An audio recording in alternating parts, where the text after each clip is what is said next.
Let's play two truths and one lie.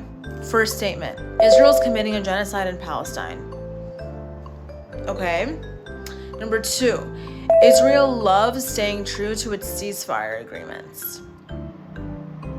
Okay.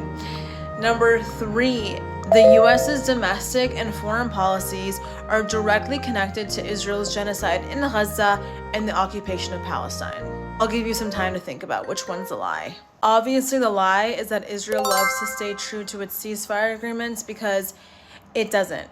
In fact, Israel has broken the ceasefire agreement that was only brokered 10 days ago over 80 times already in Gaza. Here's all the ways that Israel has broken the ceasefire agreement so far. Israel has killed over 100 Palestinians in Gaza so far. It has wounded over 250 people. It has been bombing the Gaza Strip. Israel has kept the Rafah border closed, and Israel has not allowed in the agreed amount of aid that was supposed to be led into Gaza, essentially letting them continue to be in a state of starvation and famine. In the West Bank, Israeli annexation is increasing, and Israeli settlers are feeling so emboldened to kill and attack Palestinians and their land. Dozens of Palestinians in the West Bank have been imprisoned under zero pretense, and the conditions of the prisons that Palestinians are being sent to are unfolding as some prisoners are being released from this ceasefire deal. There have been accounts of unbearable torture that have left many dead in horrific condition and many others permanently disabled, like being amputated and being blind.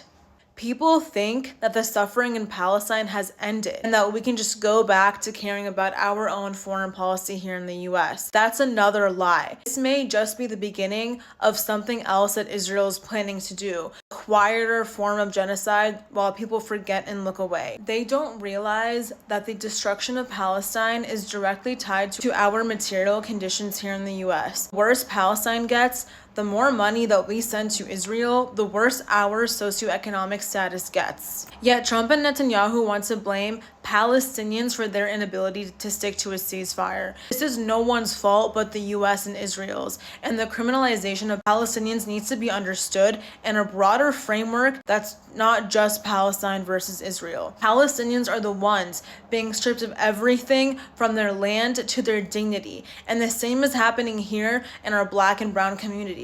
It's not their fault that they're undocumented or over-criminalized. It's the system's fault for operating only on blood, displacement, and corporate interests. We have the same enemy in the same fight. We need to put increasing amounts of insurmountable pressure on an arms embargo to Israel to stop the bloodshed once and for all. Because, as I'm sure you guys have realized, a ceasefire on a flimsy, discardable piece of paper is not going to do anything. We need to hold accountability for the war criminals of our time that are wreaking havoc here and abroad. If you want to learn more or just do any action for Palestine, go to codepink.org/Palestine. It's our job right now to keep on organizing and to keep holding these truths alive in a world full of lies.